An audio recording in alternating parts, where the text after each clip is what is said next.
Selamat pagi Bapak Ibu Saudara yang terkasih dalam Tuhan Yesus Kristus. Kita berjumpa lagi di dalam Sapaan Gembala GKI. Bersama dengan saya, Pendeta Betaria Christine Setianingrum. Saya melayani di Jemaat GKI Weleri Plelen. Sebelum kita merenungkan firman Tuhan, membuka hari ini, mari kita berdoa.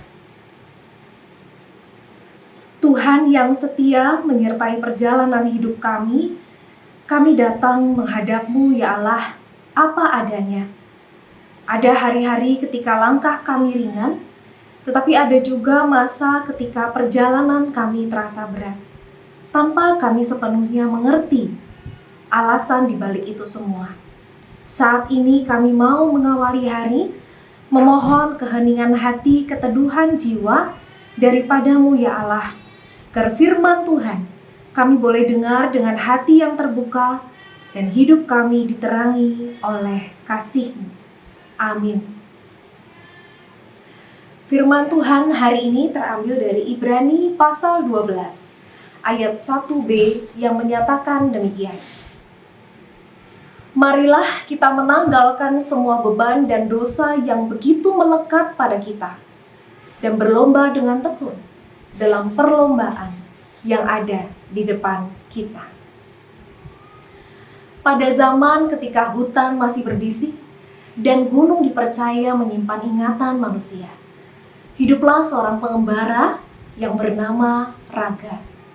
Ia dikenal kuat kakinya dan tajam pandangannya, tetapi juga dikenal sebagai seorang yang gemar menyimpan kemarahan di dalam hatinya. Raga berjalan dari lembah ke lembah, dari sungai ke sungai, mengarungi banyak hal untuk menemukan apa yang ia cari.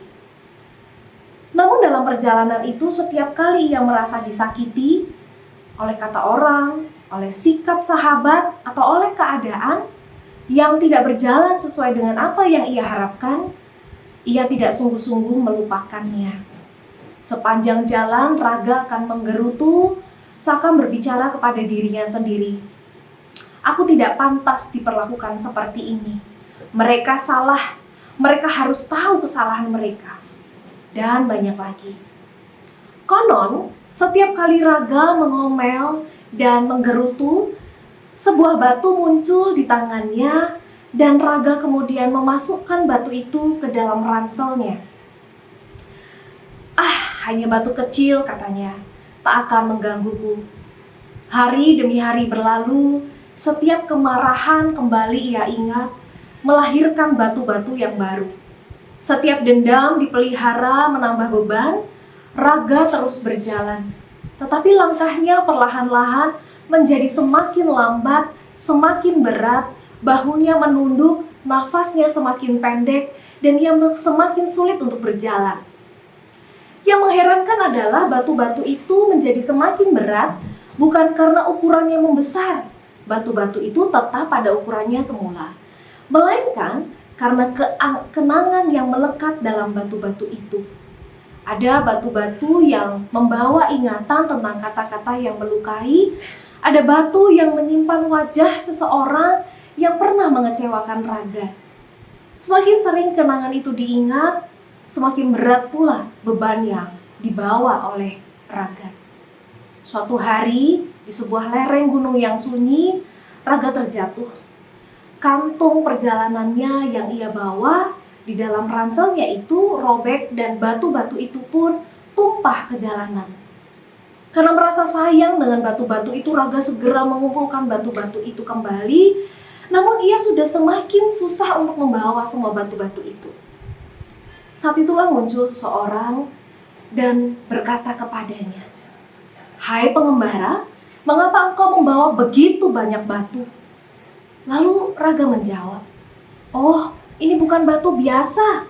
Ini adalah semua orang yang pernah menyakitiku. Ini semua kenangan yang menyakitkan buatku. Ini aku bawa supaya aku tidak lupa." Orang itu tersenyum, tidak mengejek, melainkan dengan penuh pengertian mengatakan, "Betapa berat perjalananmu jika kamu membawa seluruh batu-batu itu. Sesungguhnya bukan batu-batu itu yang membuatmu semakin sulit berjalan, melainkan keinginanmu untuk mengingat semua luka-luka itu. Lalu sang penjaga itu, seseorang itu segera mengambil satu batu dan melemparkannya ke sungai yang ada di dekatnya. Batu itu tenggelam, permukaan air beriak sebentar, kemudian kembali tenang. Cobalah lepaskan satu batu saja. Kemudian Raga mengambil batu yang ada di dekatnya. Raga melemparkannya di sungai itu, dan kemudian ia merasa semakin ringan.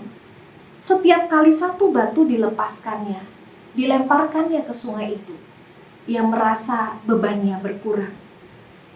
Hari itu tidak semua batu ia buang, beberapa masih ia simpan. Ia merasa berat untuk melepaskan semuanya. Tapi orang itu mengatakan, tidak mengapa. Tidak semua orang siap melepaskan semua kemarahannya, semua luka-luka batinnya. Yang penting, engkau menyadari bahwa setiap kemarahan, setiap luka yang disimpan adalah beban yang engkau pilih untuk dibawa dalam perjalanan. Sejak saat itu Raga terus melanjutkan perjalanannya. Ia terkadang masih marah, masih kecewa. Namun, jika ia mulai menggerutu, ia kemudian mengingat, apakah ini sungguh berharga untuk aku bawa dalam perjalanan hidup? Dan demikianlah legenda ini berakhir. Konon sampai sekarang, para pengembara yang merasa langkahnya terlalu berat akan berhenti sejenak, membuka ranselnya, dan membuang batu-batu yang membebani mereka. Nah, Bapak Ibu Saudara, dalam cerita yang saya sampaikan hari ini, beban apa yang selama ini masih kita bawa dalam perjalanan hidup kita? Mari kita bersama-sama menanggalkannya, menjalani hidup dengan lebih ringan. Mari kita berdoa. Tuhan yang penuh kasih, kami bersyukur karena firman-Mu mengingatkan kami bahwa dalam perjalanan iman ini kami tidak berjalan sendirian. Engkau mengenal beban-beban yang kami simpan, bahkan yang sudah terlalu lama kami bawa. Ajari kami Tuhan dengan perlahan, menanggalkan apa yang merintangi langkah kami, dan mempercayakan luka-luka kami ke dalam tangan kasih-Mu. Pimpinlah perjalanan hidup kami, agar kami berjalan bukan dengan hati yang semakin berat, melainkan dengan hati yang semakin merdeka di dalam Engkau. Dalam nama Tuhan Yesus kami berdoa. Amin. Tuhan memberkati pelayanan dan kehidupan saudara. Amin.